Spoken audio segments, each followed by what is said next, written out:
kumonsulta na sa mga abogado ang komedyanteng si Alex Calleja. Kaugnay ng paratang na pagnanakaw daw niya ng joke mula sa isang writer. Naging emosyonal naman ang komedyante nang balikan ang kanyang mga pinagdaanan bago naabot ang tagumpay. Nasa frontline na balitang yan, si Laila Pangilinan. Monitor mo nga yung lumpiang Shanghai. Number 1 pa rin sa Netflix ang comedy special ni Alex Calleja.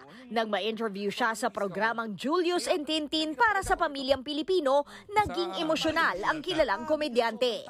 15 years in the making daw bago narating ni Alex ang kinalalagyan niya ngayon sa industriya. Ikaw lang makakita ng ano mo yun, ng journey mo eh. And sa tingin ko nakuha ko yung goal kong Pero gaya nga ng lumang kasabihan, ang punong hitik sa bunga madalas pinupukol.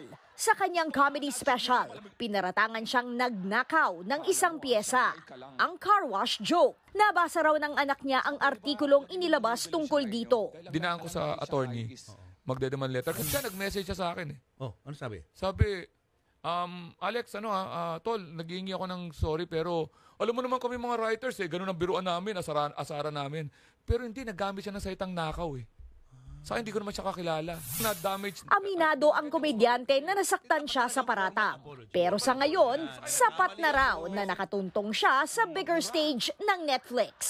Pwede kang pinakamagaling sa maliit na stage, tapos pumalpa ka sa big stage. Kaya nagpapasalamat ako sa Diyos dahil yung tamang panahon talaga na. Nagbabalita mula sa frontline. Waiter, wala ang serving spoon to! Laila Pangilinan, News 5. Mga kapatid, ito po ang inyong K-Alaman Queen, Kalad Karen. Always remember na ang K-Alaman ay K-Yamanan.